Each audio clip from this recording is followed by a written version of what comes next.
So, I wanted to do another audio on gender dysphoria. I haven't done one in over a year, but a lot of people have been asking for something like this again, a part 2 or something else related to gender dysphoria. And the reason I didn't really jump on that is because, as someone who's never gone through gender dysphoria himself, I really only have a very shallow understanding of this, and a lot of what I say is going to be repeating myself. But I figured that even if I could offer a little bit of comfort and a little bit of confidence to people experiencing this, or even to people adjacent to those with gender dysphoria, family or friends that are trying to help or better understand the problem, then at least I can do a little bit of good. So, if there's anything you guys want to add, or anything I missed, or anything, feel free to tell me in the comments. Like I said, I'm definitely not the expert on this subject, and I could use a lot of feedback from you guys. Gender dysphoria is when people feel a distance or a mismatch between their biological sex and the gender identity that they were assigned with at birth.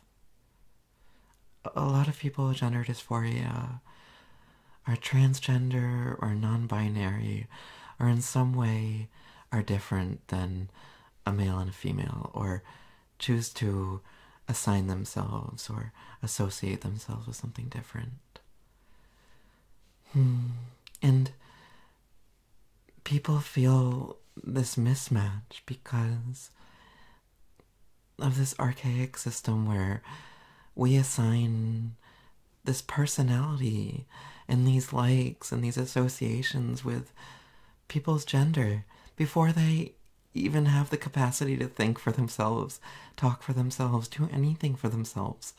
We assign what they're supposed to wear, what toys they're supposed to play with, what color they're supposed to like, how assertive or submissive they're supposed to be, whether they're supposed to cook or not, whether they're supposed to take care of the family or work. There's all these values that are assigned on someone the second they're born.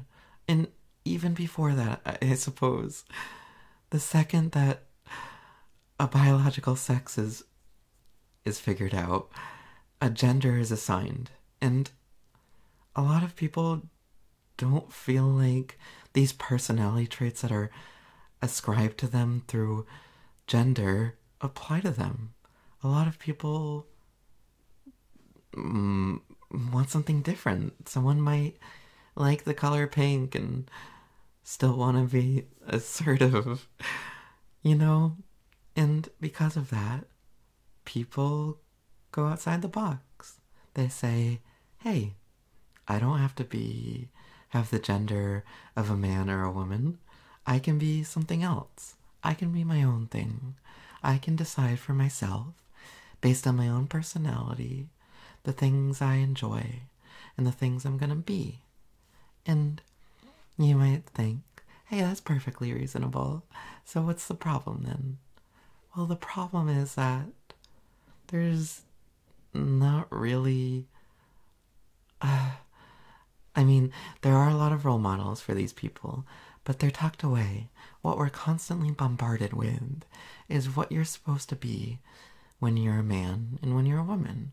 All these traditional archetypes. We're constantly bombarded in movies and advertisements and, and people walking around. What you're supposed to do to be a man and what you're supposed to do to be a woman. If and when there are role models for transgender, non-binary people, etc., they're tucked away because they're seen as unnatural or as if something's wrong. And because of this, it can be a real chore. It can be really anxiety-inducing to try to pave your own way in a cultural dominated by two genders, in a cultural dominated about these firm two genders. You have to be in one of these two things. And because of that, people get this dissociation. People get this feeling that they're not in the right body, they're not in the right mind, that something's wrong with them. A lot of people with gender dysphoria get depression or anxiety or have all kinds of mental illness or problems associated with this dissociated feeling. And because of that, I want to offer some comfort. And sorry for rambling a bit. I hope you are able to follow my rambling. But here, I want to really admire you guys.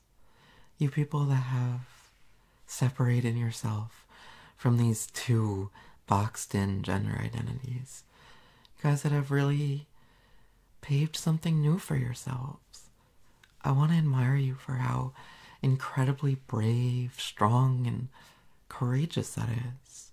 You guys are so strong. Transgender, non-binary, anybody who pushes out of these two boxes that you're constantly being sucked into.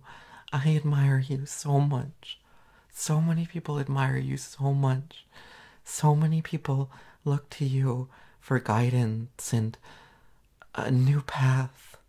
I just can't emphasize enough how strong you are, how brave you are. And I know it has to be so hard. There has to be so much bogging you down in this backwards culture, this society constantly trying to tell you what to do, how to behave. It has to be really hard to develop your own personality, your own ideals, trying to be different. And because of that, it makes it even more admirable. Just how brave you are.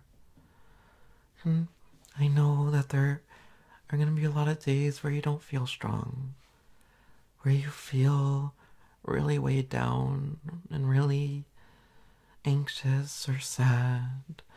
Like, you might not be able to do this anymore. Like you just don't fit in your own body or your own mind. And I really wish I could do more to help you. I really wish I could just give you a hug and tell you things are gonna be okay.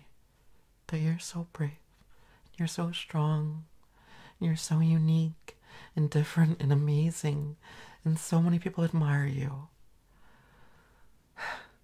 So, yeah, there's my little bit of encouragement for trans people or anyone going through gender dysphoria. Anybody that doesn't feel like they fit in their body or doesn't feel like what they're told to be is what they are or what they want to be. People paving their own way. People trying to be themselves. I admire you. And I hope my rambling made some sense, or at least made some people smile or feel better, even if it didn't make sense. And like I said, this is pretty similar to the audio I made over a year ago. I'll link that one in the description if you guys want to go back and listen to it. But yeah, I hope you guys are having an amazing 2020, and I admire you. All of you. Whether you're people going through gender dysphoria, or people sympathetic to those going through it, or people looking to help friends and family going through it. Thank you all. And once again, please leave a comment. Tell me if there's anything I missed, or tell me about your own experiences, your own troubles. Yeah. You guys are amazing. Have a great day. Thanks for listening to my rambles. I had to stop and restart a bunch of times Just because I kept fumbling over words, or I kept having to think for like 10-second long pauses, and I had to stop and edit that out.